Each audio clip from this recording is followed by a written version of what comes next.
Welcome back. This is Chicken Philosophy, Meccan Revelations, part 29. Nice and normal. Just you, me, the microphone. Today is a big day for me. We'll bring in our old friend Previous Leon. Previous Leon, grab him! To explain why. But first, Editor Edward, what are we listening to? Soundtrack to Lawrence of Arabia. All right. I'm sure it's lovely. Let's do the flashback real quick. Previously on Chicken Philosophy. Now, in order to explain why the microphone is missing, I want to talk to you about Gandhi. oh no, not Mahatma Gandhi. Okay, no, that's Rahul Gandhi. We're talking about his grandmother. There she is. I'm actually talking about the airport named after her. That's the one.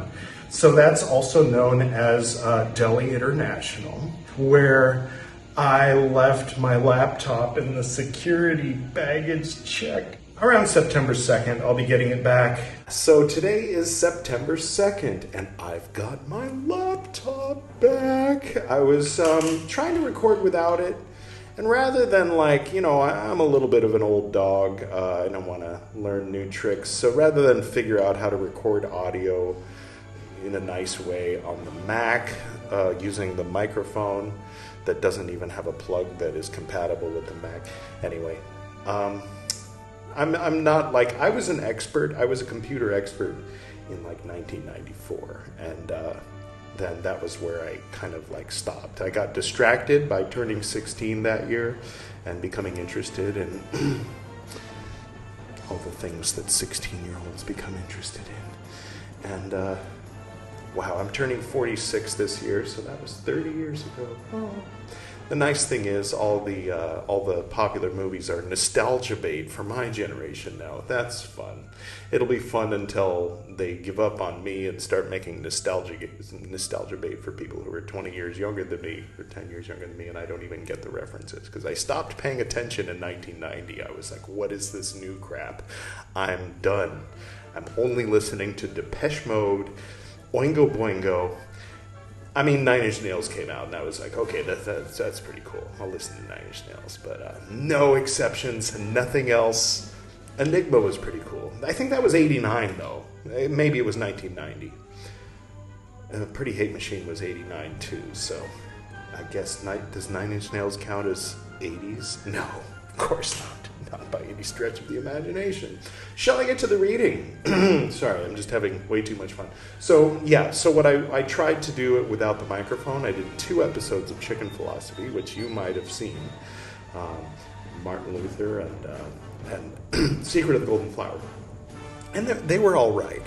Partly because I was using the phone that's recording the video to record the audio, and it's not too far away. It sounds like this instead of sounding like this.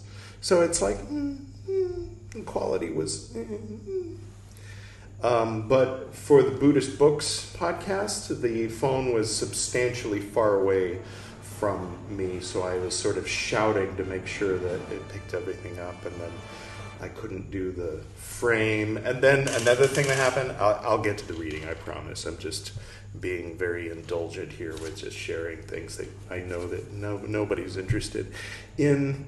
Maybe a little, maybe not. Interested isn't really the right word. Maybe mildly amused by, perhaps. Entertained, almost. So when I have 2 computers, then when I'm doing something that's tedious and time-consuming on one computer, I can entertain myself with the other computer. And by entertain myself doesn't necessarily mean watching YouTube. I'm making doing the RSS feed, coding the XML file for the podcast that's related to whatever it is that I'm editing on the screen on the right, and sort of 3/4 or half listening to what's going on the right, so that when the me on the screen says, "Hey, Editor Edward," I can go, "Oh, I'm supposed to do something," right? So with only one computer, I started doing that, but then I was like, I don't want to do this for 40 minutes, like sit here and re-listen to this. This was all kind of dull because I'm reading Mahavaga and it's kind of dull. In Buddhist Books Podcast, and by me I mean Pymander, obviously. And so I just was like, you know what, I don't think there were any cues. I'm just going to upload it. And I uploaded it, and then later I watched it kind of out of the corner of my eye, and there was one point where I said, the Polytext Society, and this didn't happen. See, that's supposed to happen every time I say, well, the first time that I say the phrase Polytext Society on a Buddhist Books episode, that's supposed to pop up. It didn't pop up. And then at the very end, I talked about the order of Lord Buddha's business. And then I paused for a very long time. And there was silence. And then I said, thank you, the Flight of the Conchords, or thank you, Flight of the Conchords. What was supposed to go in that silence was this. It's business. It's business time. I know what you're trying to say. You're trying to say it. Yeah, it's very different. Just staring at the screen, dead air. Not only that, but with the bad audio quality. So there was one out of the 260 or however many Buddhist Books podcast episodes so far. There's more than one bad one, but that last one wasn't good. But the next one will be, because I've got the microphone back and the computer to entertain me while I edit so that I can catch all the editing cues. Now, are you in the mood for some Islamic mysticism? That's why I do these intros, to get you in the mood for whatever the subject is. And it was very subtle. It was so subtle that you could never possibly imagine how what I said got you in the mood for Islamic mysticism. But it did, didn't it? Of course not. No, it didn't. But this might. Oud. It's very nice. It smells Islamic in a good way. A very good way, in fact. Get yourself some oud. Spoil yourself, you know? I mean, just take a look at how much you spend on whatever. And then see how much a nice incense costs.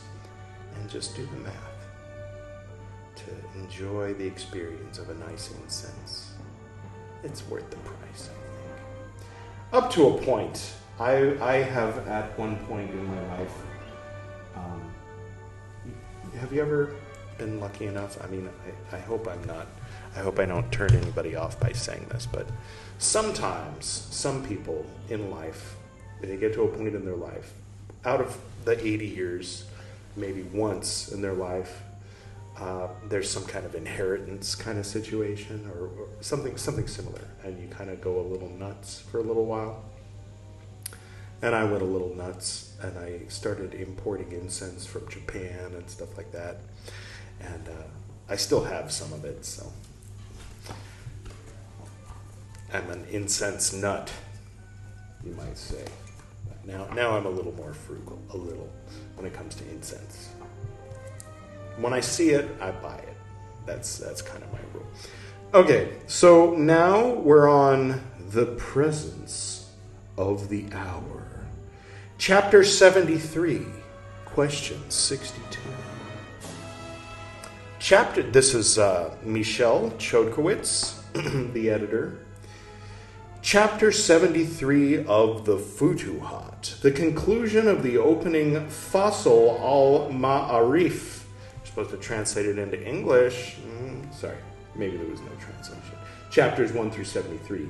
And one of the longest chapters of the entire work begins with a detailed and highly important discussion of the different ranks and types of, quote, saints, end quote, in the spiritual hierarchy, and concludes with Ibn Arabi's responses to 155, quote, spiritual questions, end quote, originally posed by the influential Sufi thinker Al-Hakim al-Tirmidhi.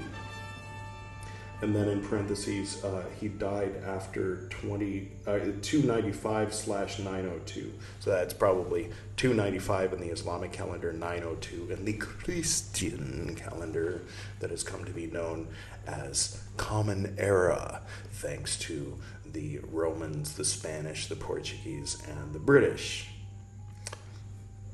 They conquered so much that the Christian calendar became the common calendar of the planet Earth. Okay, anyway, where were we? Tirmidhi's questions, as Ibn Arabi explains at the beginning of his response, were designed as a sort of, quote, test, end quote, to separate the true, quote, verifiers, end quote, from the many pretenders to such wisdom who exist in every age. Oh, there's a quote within this introduction by Michel Chodkowitz is a little bit of Ibn Arabi, so I will do the voice. The answers to them can be truly known by someone who knows them by immediate experience and inspiration, not through discursive thinking, or on bracket parentheses purely and bracket parentheses rational basis. They can only be attained through a divine theophany, in the presence of the unseen, bracket parentheses spiritual world, end bracket parentheses, through one of the bracket parentheses divine and bracket parentheses self-manifestations, whether bodily or spiritual, end quote. I'll take bodily any day. Ooh. Inappropriate, Edward. I mean BT, Gwydion, or whoever was talking just then. Sometimes one of them sneaks through, slips through. Among these questions, numbers 59 through 74, and then there's, in parentheses, Roman numeral 280 through 87, and parentheses, I don't know what that's about, all involve events or symbols traditionally associated with the scriptural descriptions of the resurrection and paradise, descriptions which were already outlined following the popular, relatively, quote, exoteric, end quote, understanding of their sequence and location in chapters 64 and 65. But here, in keeping with the special requirements of Tirmidhi's questionnaire, Ibn Arabi's discussions are much more openly focused on his understanding of the inner spiritual significance of those eschatological, end-of-the-worldy, symbols. This is especially true for his responses concerning the different types of beatific vision, or ruya, of God in the other world, some of which are translated in our final two selections below. In this particular question, however, Ibn Arabi alludes to 2 points which are perhaps of even broader importance for his spiritual conception of these eschatological systems in general. The first of these insights, in response to a question concerning the, quote, hour, end quote, of resurrection, suggests his deeper understanding of the relations between the, quote, microcosmic, end quote, lesser resurrection, and the, quote, macrocosmic, end quote, greater resurrection, the problematic role of, quote, time, end quote, in these interpretations has already been evoked several times in our introduction and the preceding selections. The second critical point is his allusion, illustrated here in the form of an intriguing anecdote to the central role of the, quote, eye of imagination, end quote, in the realization of the quote, events, end quote, of the other world and indeed in man's spiritual life, much more generally. Again, these insights are developed in greater detail in the earlier chapter 63 on the Barzakh, or imaginal realm of being, which is also the, quote, site, end quote, of man's lesser resurrection. All right. So here's the question from good old, what's his name, in the 900s? Bracket parentheses, how is it that, and bracket parentheses, the affair of the hour is, bracket parentheses, only, and bracket parentheses, like a twinkling of the eye, or it is even nearer? Bracket parentheses, Quran 1677, end bracket parentheses. It's a question. There's a question mark after the end bracket parentheses, so I went up. Question 62, and now I will read to you Ibn Arabi's answer to the question. The answer is that the hour, bracket parentheses, of resurrection, end bracket parentheses, is called an, quote, hour, end quote, because it, quote, hastens, end quote, toward us by passing through these moments of time and breath. Thank you, Enigma. We were speaking about you earlier. Perhaps your ears were burning, or something was burning. Have you translated the Latin? I mean, I guess you don't need to translate it anymore. You can just look it up online. It's dirty. It's like Catholic and dirty at the same time. My favorite combination. Sorry. Where were we? Breaths, not by traversing distances. So, quote, when someone dies, end quote, his hour has reached him, and, quote, his resurrection has already begun, end quote, until the day of the greater hour, which is revealed to the, bracket parentheses, continually recreated, and bracket parentheses, quote, hours, end quote, of the breaths as the year is related to the totality of its days, particularized by the seasons with their differing qualities. So the affair of the hour and its role in the world is closer than the twinkling of an eye, parentheses, Quran 1677, and bracket parentheses, full stop. For its arrival is itself identical with its judgment. Its judgment is the same as its execution in the one who is judged. Its execution is the same as its coming to pass. And its coming to pass is precisely the peopling of the two abodes, a group in the garden and a group in the flame.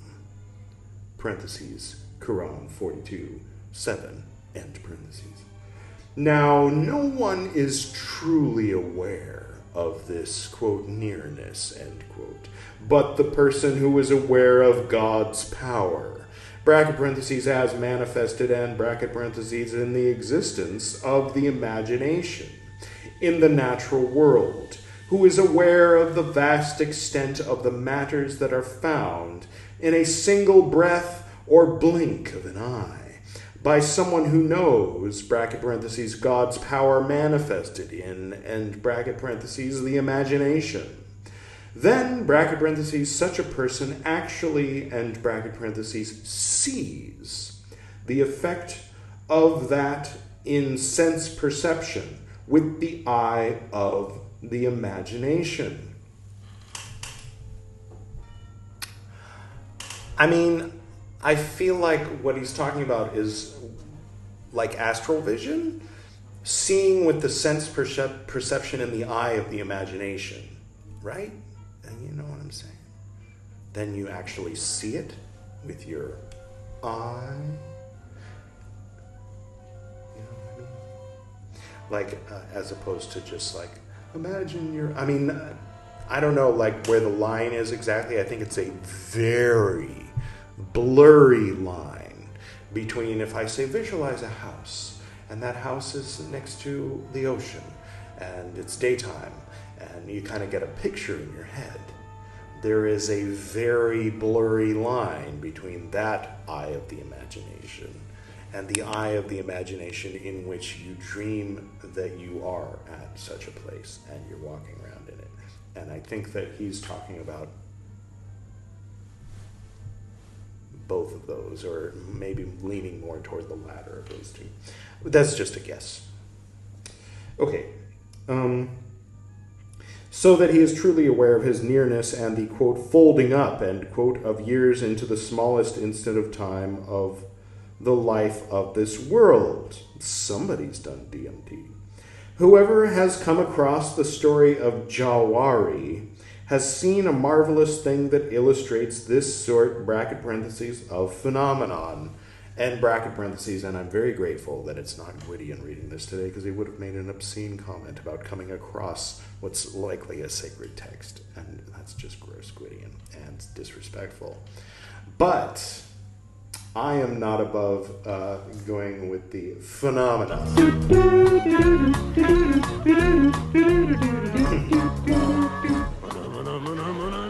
thing that we do here on Chicken Philosophy now and then when that word comes up. Because, anyway. Now, if you should ask, quote, but what is the story of Jawari, end quote, I was wondering that a little. We may say that he mentioned that he left his house, bracket parentheses, one day, and bracket parentheses, with some dough, to take to the baker's oven, while he happened to be in a state of ritual impurity. I hate it when that happens. Don't eat the bread. What?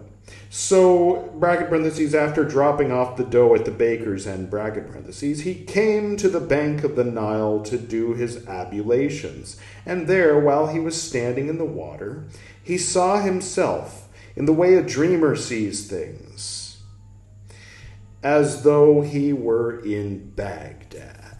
Oh, that's not good. Talk about a state of ritual impurity. I'm just kidding, Baghdad. I'm just joshing you. He had married, lived with the woman for 6 years, and had had several children. I forget the exact number with her there. I like that Ibn Arabi wrote in the Futuhat that he forgets the exact number of children in a story that he's making reference to. So he doesn't have a written copy of the story. It was told to him. That's a fun little peek into the world, the 1200s in Damascus.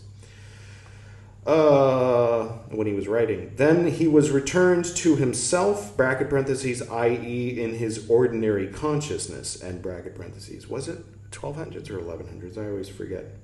While he was still standing in the water, right, so we're still in the middle of the sentence. I just keep. So he finished his ablutions, got out of the water, and put on his clothes, went off to the baker's oven, picked up his bread, came back to his house, and told his family about what he had seen during that visionary incident. However, after several months had passed, the woman, bracket parentheses, from Baghdad, and bracket parentheses, with whom he had seen himself married during that experience, came, bracket parentheses, to Jawari's town in Egypt, end bracket parentheses, and asked directions to his house. So when she met him, he recognized her and the children, and he did not deny that they were his. And when she was asked, quote, when did you get married, end quote, she replied, quote, 6 years ago, and these are his children with me, end quote. Thus, what happened in the imagination emerged, bracket parentheses, concretely, end bracket parentheses, in sense perception. This is one of the 6 topics, bracket parentheses, mentioned by, end bracket parentheses, Du al-Nun al-Misri, which, bracket parentheses, ordinary, and bracket parentheses, intellects consider to be impossible. Well, I can understand why someone might come across such a story. They didn't have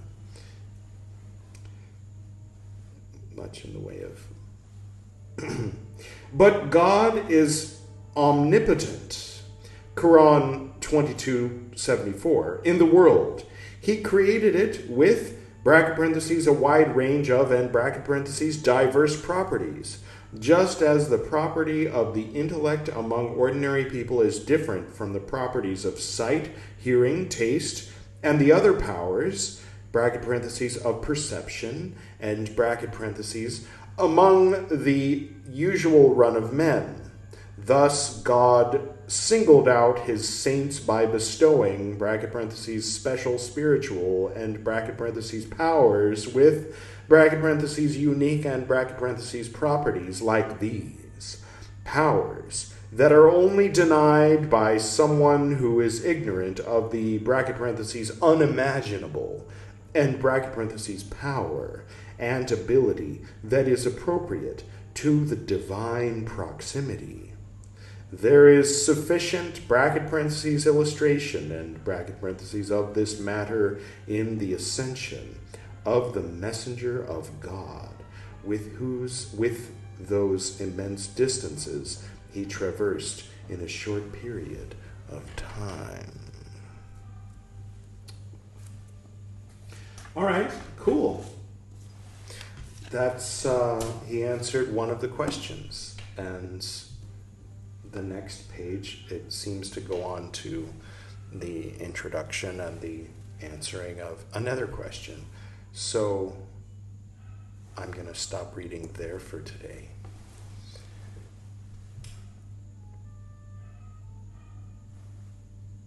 What did you think? It was kind of interesting. I mean, it's odd that he had this vision that he was married to a different person, and then she showed up, and what does it mean? It didn't resolve itself. Maybe that story, maybe there's more to that story. maybe we can find that story somewhere. Sometimes I've noticed, Teilhard de Chardin will make reference to something, and then I'll Google it, and then the only reference to it that Google knows of is Teilhard de Chardin having made reference to it. And you find that now and then in the Golden Dawn system, where it says, according to the ancients, blah, blah, blah, blah, blah. And you're like, which ancients? I want to know where this comes from. And then you search for it, and the only reference to it in existence is in the Golden Dawn having said that, according to the ancients. Blah. So I wonder, maybe this story he's relating only exists in the form of his relating it? If not, if it exists out there, I'd like to read the whole story if it's available in English, because now I'm curious, what? Who was that woman? Why did he have a vision of himself being married to her, and why did she show up? Okay, some possibilities are, he went on a business trip to Baghdad that lasted long enough to have 6 children, and then somehow he forgot. Or he has a multiple personality thing happening, and one of his personalities lives in Baghdad. That seems unlikely.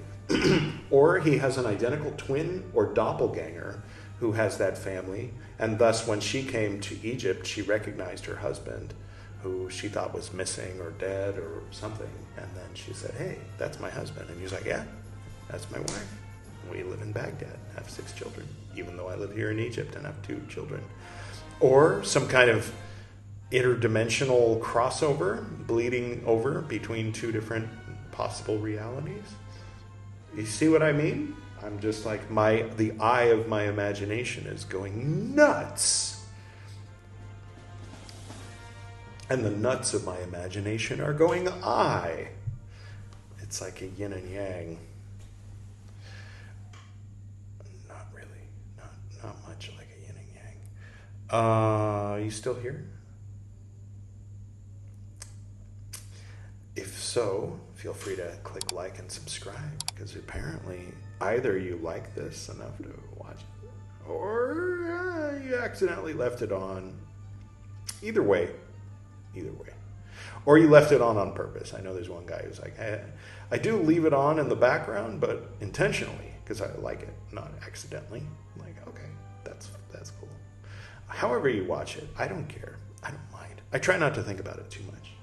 When I do think about it too much, I go through internal processes to get back to square one. That's better. Square one. Back when I didn't care how it came across. All right, I guess that's it for today. Next time, it's going to be Edward reading Carl Jung, right? Yeah, I think so. And Oh, here's a little sneak preview of the second reaction video that's going to go up on Indian Hollywoods. Oh, she's dumping the Coke and the flowers. Oh, shit. So that's a movie called Taal, Taal, and it's going to go up, I don't know, sometime soon. So today's September 2nd. I'd say that'll go up by September 5th. Maybe not. But if you're not subscribed to Indian Hollywoods, I will put up a link after the chicken cluck, so you can do so. And then when that reaction to Taal comes out, then you can watch that too. And by I, in this case, I mean Edward.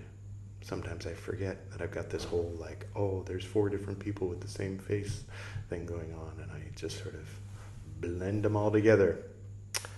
So that's it for now. Should I just hold up the peace sign and let the chicken cluck alone, or should I cluck along with the chicken? That's always the question that comes to me at this point in the video. And I think for today, the answer is that I too will say.